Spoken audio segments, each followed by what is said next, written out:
महाराष्ट्राच्या राजकारणात सध्या अशोक खरात प्रकरण चर्चेच्या केंद्रस्थानी आहे. महिलांचे लैंगिक शोषण, बनावट बँक खाती, जमीन, काळ्या पैशांचा कोट्यावधीचा व्यवहार, आंतरराष्ट्रीय कनेक्शन असे अनेक धक्कादायक खुलासे या प्रकरणात होत आहेत. या सगळ्यात राजकीय कनेक्शनही समोर आले आहे. खरात प्रकरणामुळे महिला आयोगासारख्या अतिशय महत्त्वाच्या पदावरील राजकीय व्यक्तीला राजीनामा द्यावा लागला.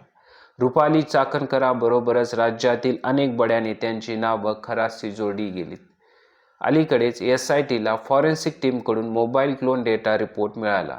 या डेटानुसार महाराष्ट्रातील अंदाजे 40 ते 45 मोठे राजकीय नेते अशोक खरातच्या नियमित संपर्कात असल्याची माहिती समोर आली. पण भोंदू बाबा बुवा आणि काही राजकारणी यांचे संबंध ही काही आजची गोष्ट नाही.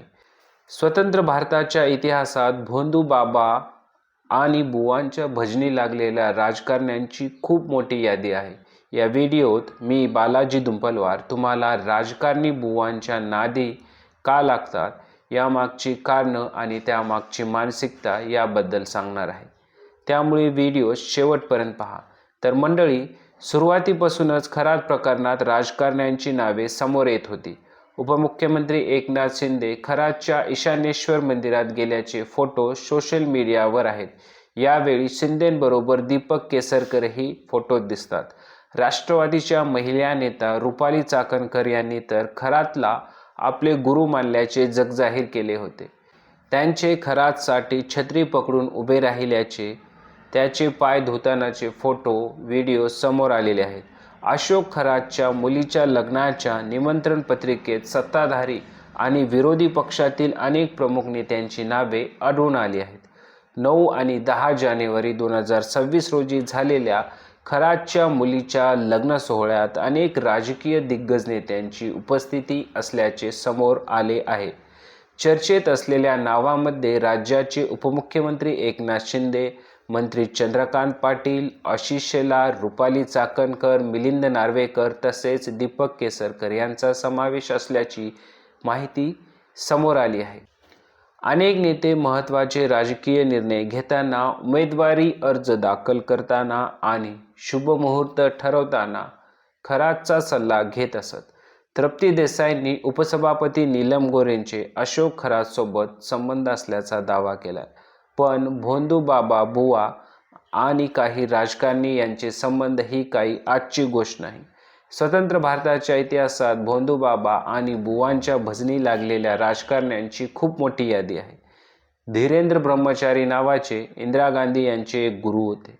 इंदिरा गांधी त्यांच्या आयुष्यातील अनेक निर्णय या धीरेंद्र ब्रह्मचारी यांच्या सल्ल्याने घेत असत. केंद्रातील काही मंत्र्यांच्या बदल्याही त्यांच्या इच्छेने होत असत असेही म्हटले जातं. PV नरसिंहराव यांच्या कालखंडात चंद्रस्वामी या तांत्रिकाचा मोठा बोलबाला होता.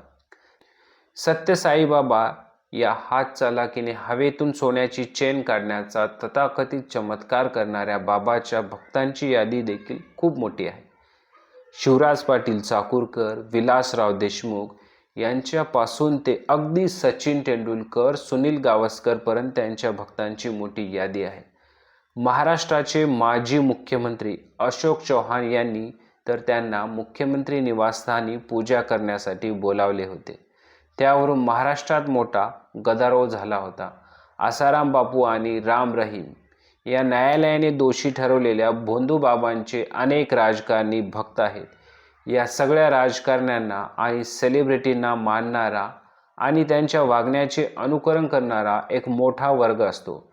राजकारणी बुवांच्या नादी का लागतात याची BBC मराठीला कारणे सांगताना अनिश्चय कार्यकर्ते हमीद दाभोलकर म्हणतात, महाराष्ट्रात अलीकडे कोणत्याही मुद्द्यांवर चिकित्सा करायची नाही, त्यातही धार्मिक मुद्द्यांवर तर नाहीच नाही, अशी धारणा निर्माण झाली आहे, ज्याचा राजकारणाशी खूप जवळचा संबंध आहे. त्यामुळे बुवा मांत्रिक यांना आपलं पाखंड दाखवायला जागा मिळते.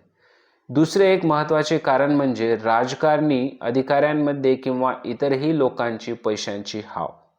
आपल्याकडे आहे त्यात समाधान न मानता मला अजून जास्त हवे, मी आणखी मोठा कसा होईल याची लालसा अशा लोकांमध्ये असल्याने अशा वेळी माणसाचा विवेक बाजूला पडून तो अशा ढोंगाच्या कट कारस्थानाच्या बळी पडतो. यावरून तृप्ती देसाईंनी नीलम गोऱ्हेवर आरोपही केला आहे की आमदारकी नाही तर मंत्रिपद मिळावे म्हणून गोऱ्हे खरातच्या दरबारीत जात होत्या.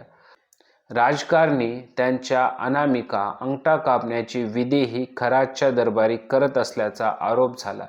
याबरोबरच राज्यातील वाढत्या बुवांच्या संख्येमागे कुठे ना कुठे आपली सिस्टीम ही जबाबदार असल्याची बाब दाभोळकरांनी बीबीसीशी संवादादरम्यान बोलून दाखवली. नैसर्गिक न्याय मिळण्याचे प्रमाण घटले आहे. पैशांचा जोर, मक्तेदारीचे प्रमाण वाढल्याने अनेक पीडित अत्याचार होऊनही न्याय मागायला विचार करतात. राजकारणी, पोलीसही तंत्रमंत्रावर विश्वास ठेवतात. जादूटोणा विरोधी कायदा असला तरी त्याचे नियम अजूनही नीट आखलेले नाहीत. विशेष म्हणजे राजकारणी आणि भोंदूबाबांचा मोठा नेक्सस तयार झाला आहे. ही सर्व कारणे अशोक खरातसारख्या भामट्यांच्या वाढत्या संख्येला कारणीभूत ठरतात. याबरोबरच जिथे गर्दी तिथे राजकारण. बाबांकडे मोठी भक्तांची फौज असते. या भक्तांपर्यंत पोहोचण्याचा शॉर्टकट मी त्या बाबांचा भक्त आहे हे दाखवणं.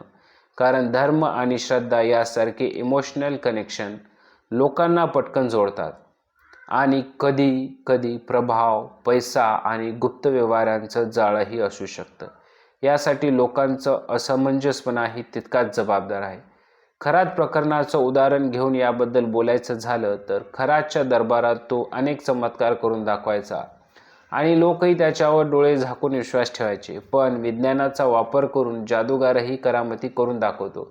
मग अशा भोंदूबाबांना या गोष्टी शिकायला किती वेळ लागेल हे समजून घेणंही तितकंच महत्त्वाचं आहे.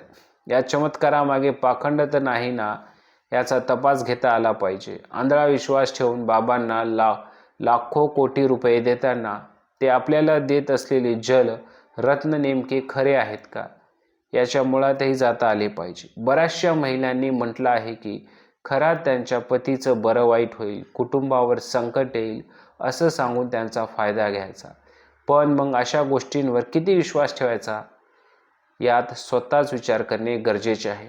बहुतांश वेळा लोक श्रद्धेपोटी बुवांकडे जातात. पण लोकांचा भावनेशी खेळ करणाऱ्या भोंदूबाबा विरोधात कडक कायदा असायला हवा जेणेकरून लोकांची फसवणूक होणार नाही. शेवटी जोपर्यंत आपण विज्ञानाचा दृष्टिकोन बाळगणार नाही, जोपर्यंत आपल्याला श्रद्धा अंधश्रद्धेचा फरक कळणार नाही, तोपर्यंत असे बाबा लोक आपल्या आई बहिणींचे शोषण करत राहणार. म्हणून आपल्याला अशा वेळी आपल्या सत्सद विवेक बुद्धीला जागृत ठेवावे लागेल.